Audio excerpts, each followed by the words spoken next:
تو وہ جواب دہ نہیں ہے اس وقت کا حکمران؟ مسند احمد میں حدیث ہے، مولا علی جنگ صفین سے واپسی پہ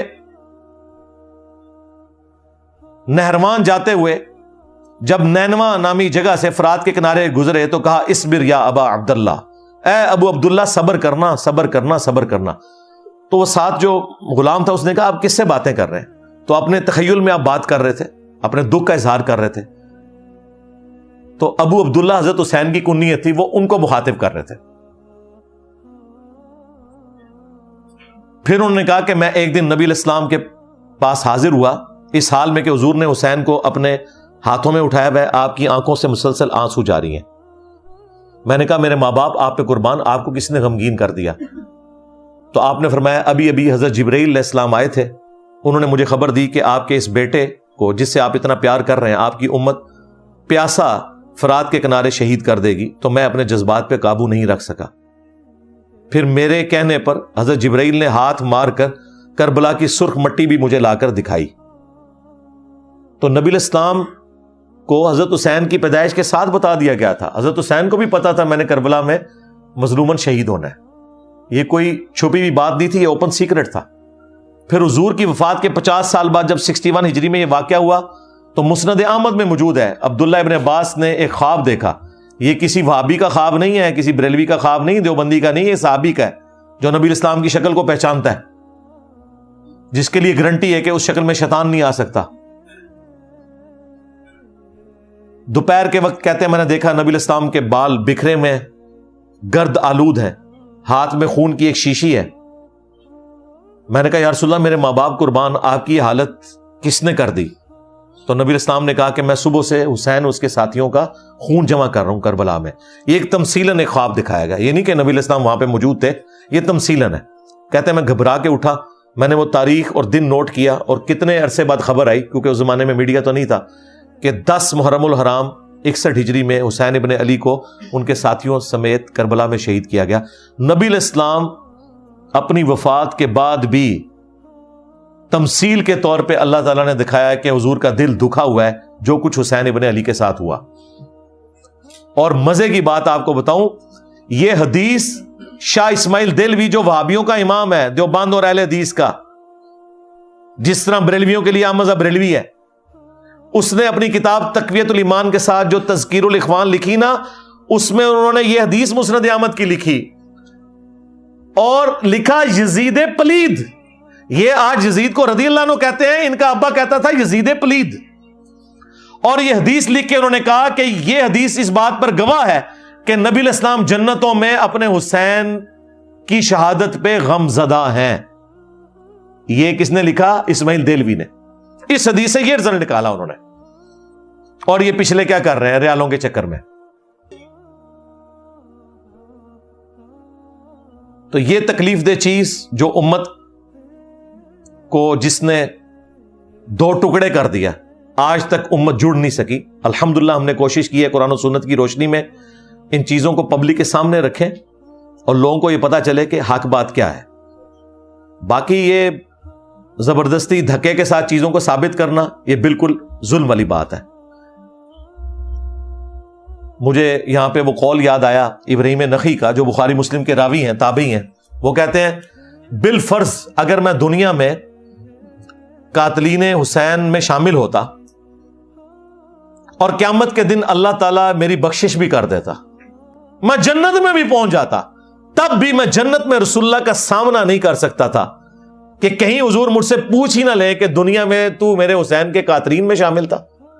یعنی دیکھیں حالانکہ جنت میں سب کچھ بخشش کے بعد بھی پہنچ گئے نا، جو غیرت مند ہے نا، یہاں تو کہہ رہے ہیں جی اللہ چاہے تو بخش دے، جو کہہ رہے ہیں کہ اگر ہم بخشے بھی جائیں نا، یہ کہتے ہیں نا اللہ چاہے تو یزید کو بخش دے، ہم کہتے ہیں ہمارا کوئی لینا دینا نہیں کہ اللہ اور بندے کا معاملہ ہے، لیکن جو غیرت مند لوگ ہیں وہ کہہ رہے ہیں ہمیں بخش بھی دیا جاتا نا اس عمل کے سبب، تب بھی ہم رسول اللہ کا سامنا نہیں کر سکتے تھے جنت میں، کہیں حضور پوچھ ہی نہ لے کہ تو دنیا میں میرے حسین کے قاتلین میں شامل تھا۔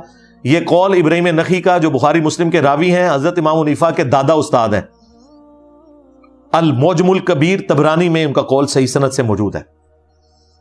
غیرت مند لوگ ایسے ہوتے ہیں، ابراہیم نخعی جیسے، 50 ہجری میں پیدا ہوئے ہیں، 96 ہجری میں فوت ہوئے ہیں، صرف 46 سال ان کی عمر تھی۔ لیکن اہل بیت کے چاہنے والے تھے، بخاری مسلم کے راوی ہیں. حنفیت پوری ان کے اوپر ڈیپینڈنٹ ہے،